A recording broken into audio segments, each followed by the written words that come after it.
Military says it has started its ground operation in Gaza City.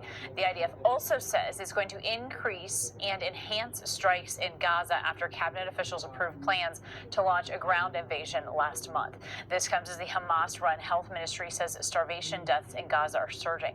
13 people, including children, dying in just the last 24 hours. I want to bring in our ABC News national security and defense analyst, Mick Mulroy, for more on this. So, Mick, let's start here with this increased offensive. How does that impact the humanitarian crisis that has been unfolding there? Also, how does it impact the remaining hostages? So, Kana, this is likely to increase the severity of what's already a catastrophic situation regarding the humanitarian situation in Gaza. We've got about 500,000 people that are in IPC-5, that is the last stage before death. And we have 1.1 million that are in IPC-4, which is also severe issues when it comes to food security. So this is going to increase that. It's going to be a very violent fight. This is obviously urban. They called up 60,000 more reservists to do this.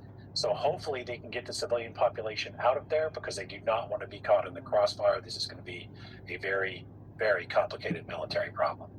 It certainly will be. So why now for the IDF to move in, Mick? I believe they felt like they've hit they were doing preparatory fire in a lot of the neighborhoods in Gaza City, meaning they were trying to hit what they believed were the strongholds of Hamas, which is likely this is their last holdout. It will be very difficult, and they'll probably move very cautiously. One, because they don't know exactly where Hamas is, and two, as you pointed out, they still are hostages, and this is probably where the living hostages are. It's going to be very dangerous for them. They can easily be caught in the crossfire. It's much more safe to get hostages back through negotiated settlement by, say, military rescue operation, especially when there is this full-scale combat operation going on right above them, likely. Absolutely. We know, of course, Mick, that the world is watching. Secretary of State Marco Rubio told the French foreign minister today that the U.S. has strong opposition to France's planned recognition of a Palestinian state. What's the broader impact there of the U.S. aligning essentially with Israel there as this unfolds? So the U.S. is essentially always aligned with Israel on these issues.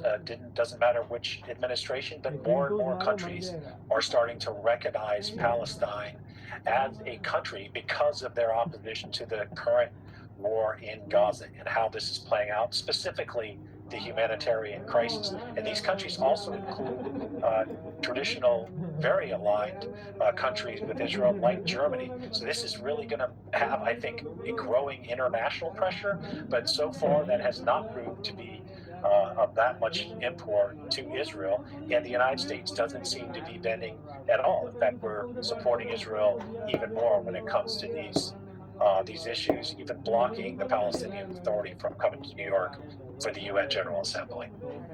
All right, Mick Mulroy, thank you as always for your insight there. Знак высокого напряжения: Израиль начинает наземную операцию в городе Газа. Сегодня весь мир снова следит за ситуацией на Ближнем Востоке. Израиль официально начал наземную операцию в городе Газа. Это событие стало очередным этапом в продолжающемся конфликте, который уже унес тысячи жизней и оставил миллионы людей в условиях гуманитарной катастрофы. Израильские силы заявляют, что целью операции является уничтожение инфраструктуры боевых группировок и обеспечение безопасности для своих граждан. Однако, с другой стороны, реальность для мирных жителей выглядит совершенно иначе. Массовые бомбардировки и теперь наземное вторжение угрожают жизни тысячам палестинцев, среди которых женщины и дети. Город Газа – один из самых густонаселенных районов мира. Здесь миллионы людей живут в условиях блокады, без стабильного доступа к электричеству, воде и медицинской помощи. Международные организации уже предупреждают, наземная операция может привести к еще большему числу жертв и разрушений. Тем временем мировое сообщество вновь разделилось. США и ряд западных стран поддерживают действия Израиля, называя их правом на самооборону. В то же время многие государства, а также гуманитарные организации призывают к немедленному прекращению огня и переговорам. Ситуация в Газе остается крайне напряженной. Люди, оказавшиеся в центре военных действий, Пытаются найти убежище, но безопасных мест практически нет. Направленный вправо указательный палец белой внешняя сторона ладони в ближайшие дни станет ясно, приведет ли это наступление к новой эскалации конфликта или международное давление сможет остановить дальнейшие кровопролития.